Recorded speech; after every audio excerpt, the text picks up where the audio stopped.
Mr. President, every year, this Assembly has rejected the imposition of laws and regulations with extraterritorial impact and all other forms of coercive economic measures that hurt the progress and prosperity of the people the world over. Last year, 187 member states voted in favor of Resolution 78/7, expressing their strong support to lifting of the embargo. The General Assembly has also called upon all states to refrain from promulgating and applying, and to repeal and invalidate laws and measures that have extraterritorial effects affecting the sovereignty of other states, in conformity with their obligations under the UN Charter and international law. There is no doubt that the continued existence of this embargo, in contravention of the overwhelming opinion as expressed by this Assembly, undermines multilateralism and the credibility of the United Nations itself.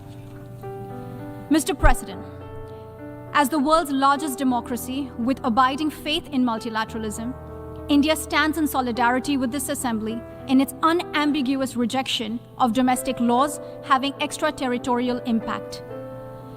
Such embargoes have the effect of impeding the full achievement of economic and social development by the population of the affected country, in particular women and children.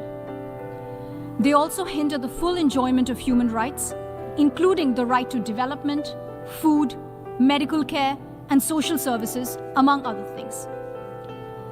India has consistently opposed any unilateral measures by countries that impinge on the sovereignty of another country. As in the 2030 Agenda for Sustainable Development, the recently adopted Pact for the Future has also strongly urged states to refrain from promulgating and applying unilateral economic measures not in accordance with international law and the Charter of the United Nations that impede the full achievement of economic and social development, particularly in developing countries.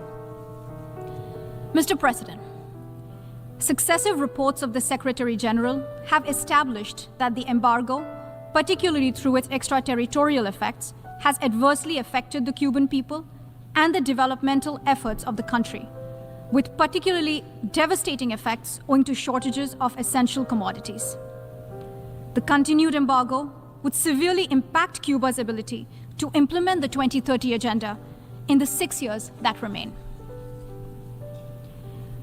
Mr. President, people-to-people contact holds immense possibilities for fostering better understanding between nations. There is no doubt that the people of Cuba can contribute much to the needs of the global community today. But to enable this, the international community needs to intensify its efforts to promote an environment free from sanctions and embargoes. India hopes that the embargo will be withdrawn at the earliest and supports the draft resolution moved by Cuba. I thank you. I thank the representative of India. I now give the floor to